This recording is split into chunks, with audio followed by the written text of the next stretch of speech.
All right, back at you, YouTube. Um, like I said, I was impressionable. You know what I mean? I was, I was in my 20s. Got married. Called myself gonna change the world and all that good stuff. But I still had some mixed ideals about how life was supposed to be and so forth, so on. Still wanted to sell drugs and live a lifestyle that I thought was hip. You know, long story short, didn't work. Used, stayed out there for a little while, came back off and on in recovery for a few years. Um, 2 years here, year, 2 years. That kind of thing. Through the '90s. You know, um, Somewhere around 2003, got clean for again. Managed to stay clean for several years. You know, Took a different approach to life. Um, uh, Start running some actual recovery programs.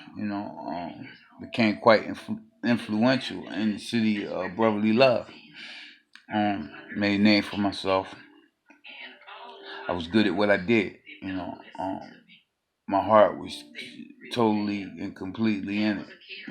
And I just believed that you know, um, change I must, die I will. That was my philosophy. And I knew that I had to change my ideas, my attitudes, and my behavior in order to maintain sobriety. And I did that for many years. It afforded me a lot of things. Like I said, I was running, I ran a couple recovery programs, made crazy good money, um, and I hustled. Um, I did quite well for myself. Bought properties, so forth and so on. Traveled the world, did things that never thought um, was possible before. My life turned around. Um, Somewhere around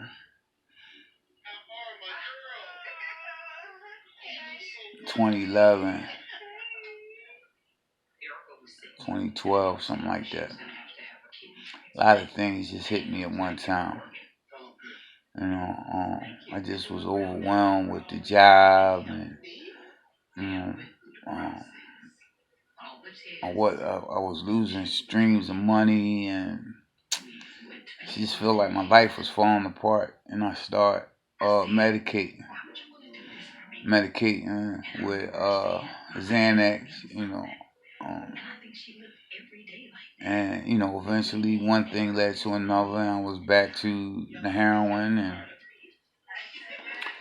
and shortly thereafter, um, I was jobless,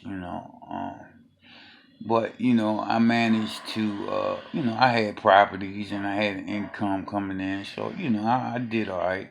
But I was out there for about 3 years, hard 3 years too. I think that's like the longest run I had since I was in since the '80s. Um, and It was rough, man. But I managed to, pull my bootstraps up and get back on a wagon and try it again. And I can't say that I would like to say that I was completely successful, but I wasn't. I was dipping and dabbing, but I'm not justifying what I was doing, but in my mind, looking back at it now, um, I went from using every day, many times a day, to using maybe once or twice every few months. That was a miracle for a addict like me, you know. And that was because my life was still unraveling.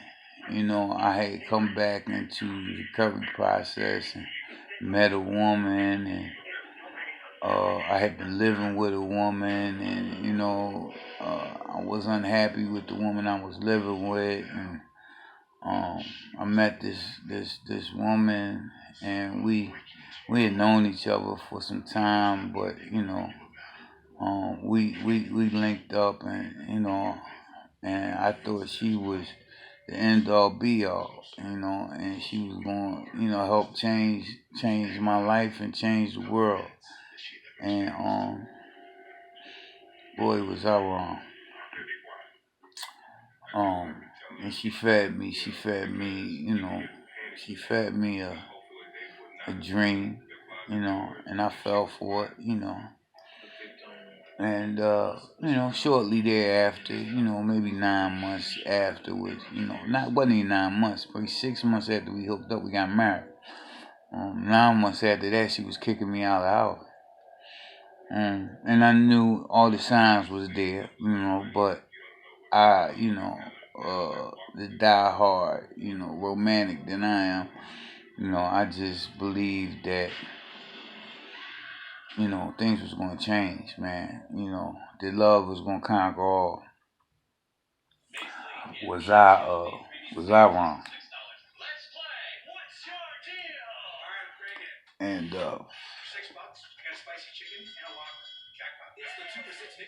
you know, she would, she would, criticize me for my, my lapses, because she was in recovery, supposedly with, all these years clean, and she would judge me, because I was having my struggles, and my struggles was was was as a result of you know what she was bringing into my life. Was keeping me, on tilt. Um, and I think that was a part of her agenda, was to keep me off balance, so she could justify whatever she was doing. But this not about her, and it is about her because one of the things that I learned was that it actually took me away from some of the people that was in my life that supported me. You know, um, she isolated me from that, and then judged me because I was struggling with staying clean. But the part that got me was, looking back was, okay, I'm struggling with staying clean, and you judging me because I'm using every few months, but you using every day, and her justification was because she suffered from anxiety, and she did suffer from anxiety. She was scared of every fucking thing. She was scared of her own fucking shadow. Excuse my French, but she was. Wouldn't get on the plane, wouldn't go on the highway, wouldn't. Oh man, she's the worst. Anyway, she had major anxiety, but she took, she was prescribed Xanax, and she took these Xanax every single day, or as the need arise, however, whatever, you know. Um, and then she took sleeping pills at night to go to sleep. So my thing is, how you clean for all these years? Say you clean for all these years. She wasn't one of them people that went to, went around sharing, at all the meetings and stuff. But she was, quite known in the 12 step arena, and she had supporters, and you know, every time she had anniversary, she sure enough shouted it to the highest hills. And 21 years and so forth and so. And I'm saying, how is you saying you clean? Oh, now you clean from smoking crack? Because I believe you ain't smoked no crack and since '98. But you taking Xanax every day or every other day or what? How many times a day? How is you clean? But what I can't understand is that she was just amongst many that fit the program into their lives. And the program specifically says that this isn't for you to fit into your life, but for your life to fit into the program in order for it to work. So, you know, we ended up staying together for about 2.5 years.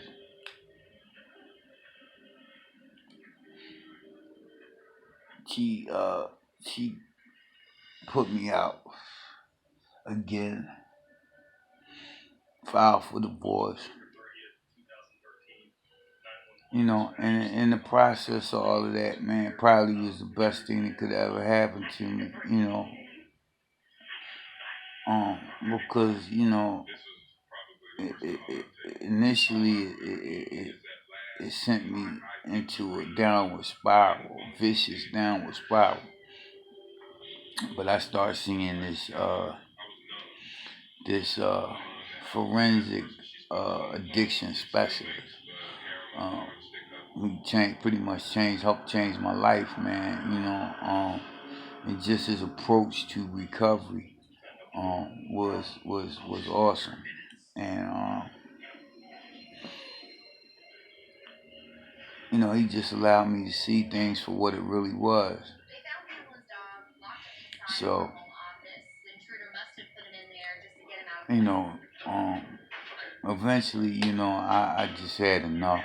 You know, I presented her with, a couple situations. Nothing had changed. I started dating. I got my confidence back. My self esteem was up. I met a young lady, registered nurse, good girl, good girl. And I blocked my ex-wife, and that was the end of that, man. She history. You know, but even with the girl, I replaced my ex-wife with, I wasn't happy because I still wasn't happy with me. It was still a lot of baggage I was carrying. And, I was using her as a band aid on a gunshot wound. So, we still good peeps today. We still bust it up, kick it, go out. But it's a different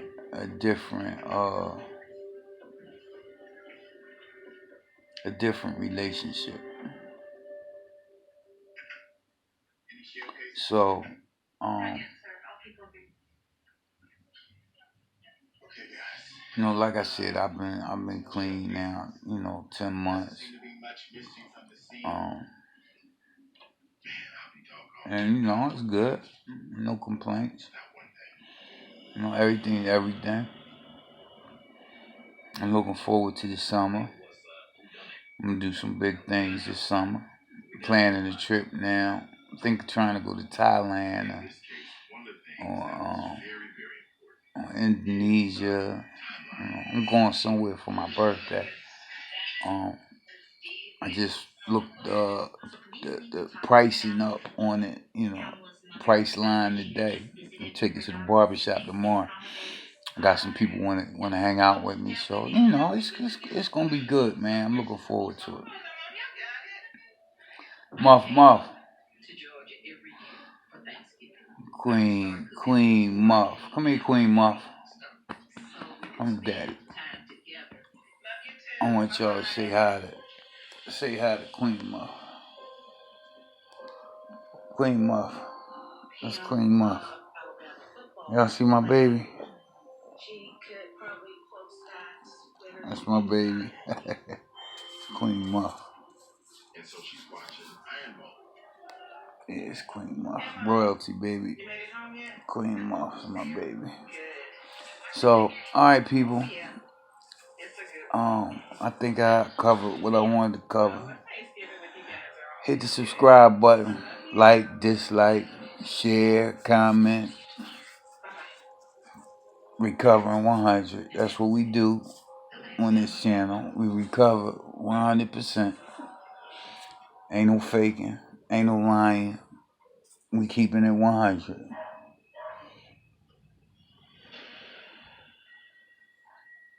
Queen Muff and I are out. Peace.